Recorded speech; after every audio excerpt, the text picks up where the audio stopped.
नमस्कार, बहुत स्वागत आपका। मैं हूं आपके साथ मनुराग सक्सेना। बात ईरान और अमेरिका की करते हैं, क्योंकि लगातार ये माना जा रहा है कि ईरान अब कभी भी युद्ध का बटन ऑन कर सकता है। ईरान के साथ बढ़ते तनाव के बीच अमेरिका ने एक ऐसा कदम उठाया है जो दिखाता है कि एक बार फिर हमला हो सकता है।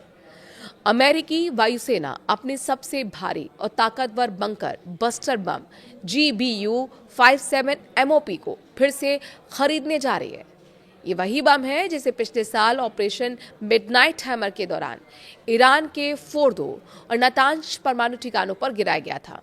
यूरेशियन टाइम्स की रिपोर्ट के मुताबिक अमेरिकी दस्तावेजों में कहा गया है कि वायुसेना बोइंग के साथ करीब $100 मिलियन की डील को अंतिम रूप दे दिया गया है। ये डील सिंगल सोर्स यानी सीधे बोइंग को दी जा रही है, क्योंकि ये कंपनी इस खास बम को बनाती है, यानी कि निर्माण करती है। वायुसेना का कहना है कि अगर किसी और को ठेका दिया गया तो देरी होगी और तैयारियों पर उसका असर भी पड़ेगा। ऑपरेशन मिडनाइट हैमर क्या था, ये भी जान लीजिए, जिसकी वजह से ये अब चर्चा हो रही है कि किसी भी वक्त अमेरिका ईरान पर हमला बोल सकता है।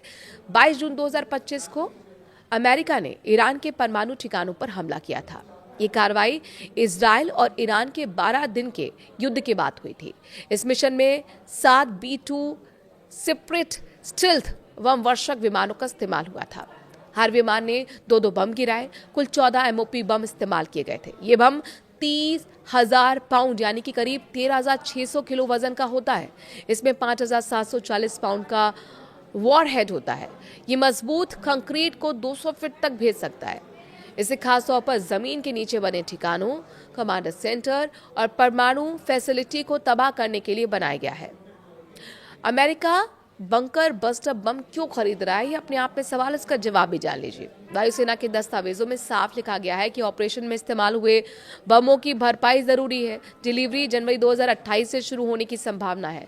हालांकि कितने बम खरीदे जाएंगे, इसकी संख्या सार्वजनिक नहीं की गई है। जानकारी के मुताबिक 2015 तक अमेरिकी वायुसेना के पास कम से कम 20 MOP बम थे।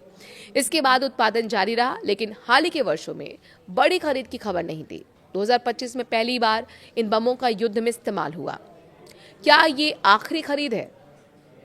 अमेरिका अब नए जमाने का बंकर बस्टर विकसित कर रहा है, जिसे नेक्स्ट जनरेशन पेनिट्रेटर यानी कि NGP कहा जा रहा है। इसे B-21 रेडर जैसे नए स्टेल्थ बम वर्षकों के साथ इस्तेमाल किया जा सकेगा। फिलहाल NGP शुरुआती चरण में है और ऐसे में MOP की ये खरीद एक अस्थायी इंतजाम मानी जा रही है। ये खरीद ऐसे समय में हो रही है जब अमेरिका और ईरान के बीच तनाव फिर बढ़ रहा है, चरम पर पहुंच रहा है। राष्ट्रपति डोनाल्ड ट्रंप ने हाल ही में कहा कि परमाणु बातचीत जारी रहनी चाहिए, लेकिन समझौता ना हुआ तो कार्रवाई होगी।